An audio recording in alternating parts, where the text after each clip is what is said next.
सर्वप्रथम मैं इस पौड़ी ग्राम की पावन भूमि को नमन करता हूं। आज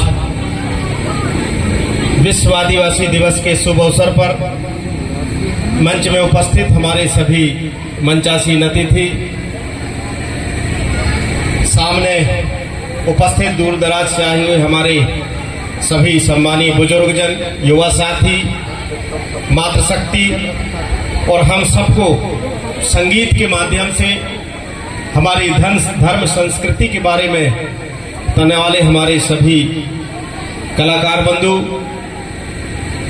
उपस्थित सभी अधिकारी, कर्मचारी, पत्रकार साथियों, सभी को सबसे पहले मैं विश्व आदिवासी दिवस, मूल्यवासी दिवस की हार्दिक शुभकामनाएं प्रेषित करता हूं। साथियों, अभी आपके समक्ष लगभग बहुत सारे हमारे समाज के प्रबुद्ध जनों ने इस विश्व आदिवासी मूल्यवासी दिवस के बारे में बताया होगा। मैं आपको बहुत कम शब्दों में कुछ बताना चाहता हूं। अभी तक हम सब ने त्योहारों में रक्षाबंधन, दीपावली, होली, सिर्फ इतने ही त्योहारों को हम सब जानते थे और ये सब त्योहार पूरे भारत देश में मनाया जाता है। लेकिन जिस त्योहार को हम आज मना रहे हैं, क्या आपको पता है ये जो त्योहार है विश्व आदिवासी दिवस, मूल्यवासी दिवस, ये अकेले भारत में नहीं पूरे संसार में मनाया जाता है और एक साथ मनाया जाता है। बहुत से हमारे कुछ समाज के नासमझ लोग हैं जो कहते हैं कि ये कौन सा त्योहार है जिसको हम नहीं जानते। मैं बताना चाहता हूं कि पूरे विश्व में सारे देशों को चलने के लिए एक राष्ट्र संघ का, संयुक्त राष्ट्र संघ का निर्माण हुआ है, जिसमें संसार की 193 देश हैं जो संयुक्त राष्ट्र संघ के आदेश का पालन करते हैं। जिस तरीके से हम मध्य प्रदेश में, भारत देश में आदिवासी और यहां निवास करने वाले हमारे साथ और भी मूल्यवासी हैं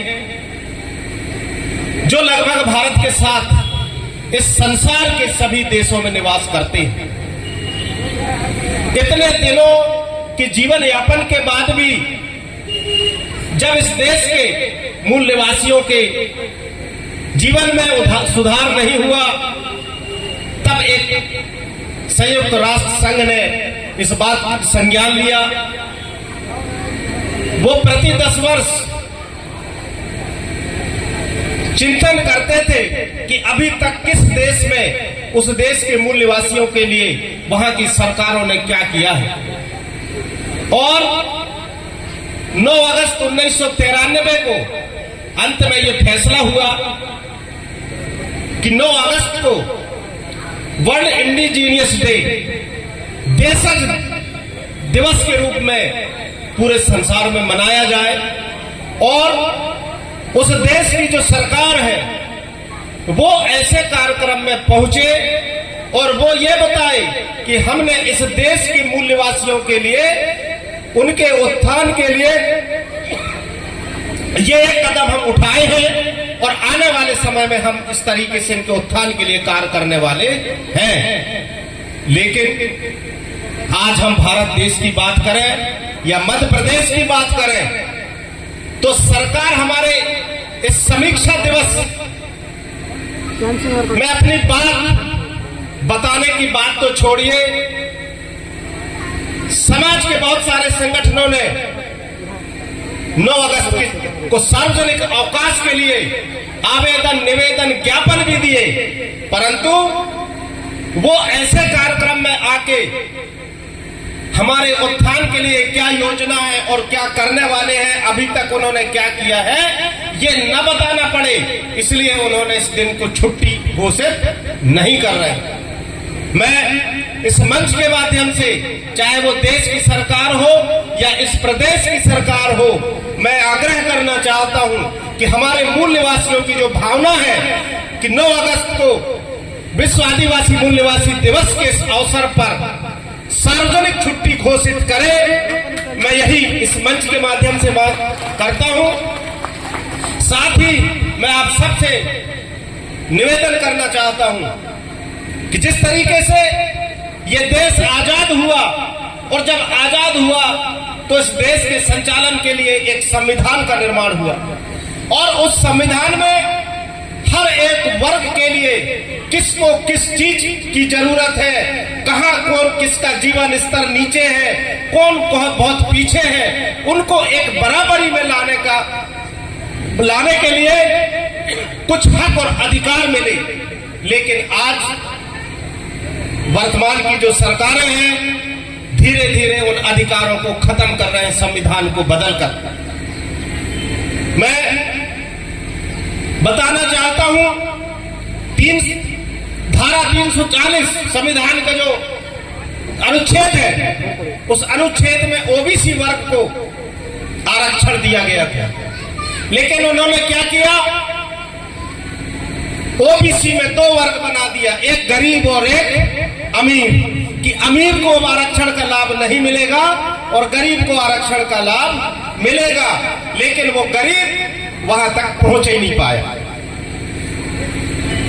341 में एससी मतलब अनुसूचित जाति को, और 342 अनुच्छेद में अपने आदिवासी वर्ग को, अनुसूचित जनजाति वर्ग को आरक्षण का लाभ मिला है।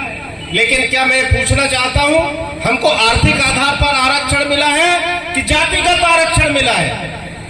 हम सबको जातिगत आरक्षण मिला हुआ है। उस संविधान में आर्थिक दृष्टि से नहीं देखा है कि अमीर गरीब, जो आदिवासी है उसको आरक्षण का लाभ मिलेगा।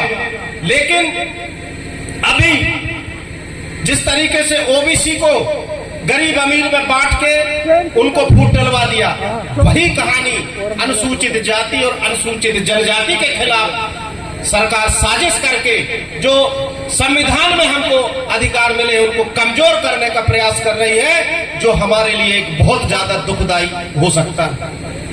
मैं आपसे आग्रह करना चाहता हूं, इन सब परिस्थितियों से यदि हम सबको निपटना है तो पूरे समाज को संगठित रहना होगा, तभी हम अपने संविधान को और उस संविधान में प्रदत्त हक और अधिकार की जो बात लिखी गई है उसको हम सुरक्षित रख सकते हैं। वरना लगभग नौकरियों में तो आरक्षण खत्म कर दिए हैं, अभी सिर्फ प्रतिनिधित्व में आरक्षण है, मतलब सरपंच आदिवासी बनेगा, जनपद अध्यक्ष आदिवासी बनेगा, विधायक सांसद आदिवासी बनेगा, ये भी खत्म होने के कगार पर। मैं इस अवसर पर यही कहना चाहता हूं कि हम सबको यदि अपने अस्तित्व को बचाना है तो हम सबको संगठित रहने की आवश्यकता है। हम सब संगठित रहें, अपने बच्चों को अच्छी शिक्षा दें, नशा जिससे हमारे समाज का नाश हो रहा है उसका त्याग करें, तभी हम सबकी भलाई है, वरना धीरे धीरे हम सब मिट जाएंगे।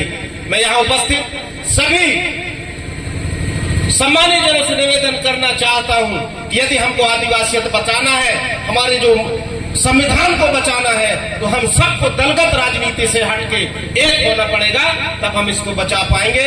क्योंकि मैं बहुत देर से आया हूं, इसलिए मैं आप सबसे क्षमा भी चाहता हूं, क्योंकि जगह जगह बहुत सारे कार्यक्रम हैं जिनमें धीरे धीरे शामिल होते हुए मैं यहां तक पहुंचा हूं, और अभी मुझे चाबी भी जाना है।